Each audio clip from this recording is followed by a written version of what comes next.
اب غدار ہماری صفوں میں گھس گئے ہیں اور یہ انڈین را کے ایجنٹ ہیں جنہوں نے کشمیر کا امن تباہ کر دیا، برباد کر دیا، اور اپنے مشن میں بھارت کامیاب ہے۔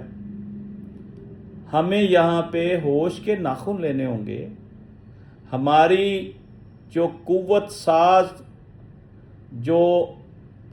ہماری جو جماعتیں ہیں جن کے پاس ساری طاقت ہے، وہ آزاد کشمیر کے معاملے میں مجھے سائیڈ لائن ہوتے نظر آ رہے ہیں۔ آج وقت ہے کہ آزاد کشمیر کے لوگوں کے ساتھ بیٹھیں۔ ناظرین، ہمیں وہاں سے خبریں آ رہی ہیں کہ کم از کم کو 1.5-2 لاکھ لوگوں کا قافلہ مسلسل مظفر آباد کی طرف رواں دواں ہے۔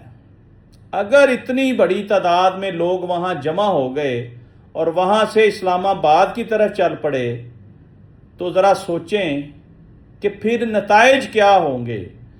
میں آج کچھ نوجوانوں کی تقریریں سن رہا تھا، ان کے بیانات سن رہا تھا، ان کی ماؤں بہنوں کے بیانات سن رہا تھا۔ انتہائی نفرت انگیز تقریریں، پاکستانیوں کے خلاف نفرت انگیز گفتگو کر رہے تھے وہ لوگ، اور رو رہے تھے، چیخیں مار رہے تھے کہ ہمارے بے گناہ لوگوں کو شہید کر دیا۔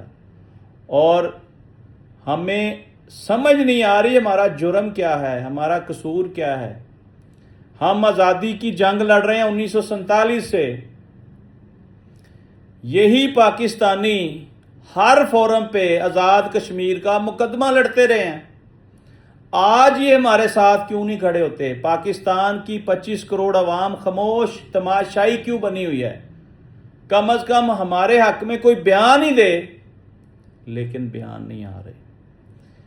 ایک اور بڑی تکلیف دہ بات ہے ناظرین، وہاں کے لوگ جو ہیں وہ اس بات پر بھی احتجاج کر رہے ہیں کہ ہماری بجلی بند کی ہوئی ہے، ہمارا انٹرنیٹ بند کیا ہوا ہے، ہماری موبائل سروس بند کی ہوئی ہے، ہمارا رابطہ دنیا سے کاٹ دیا گیا ہے۔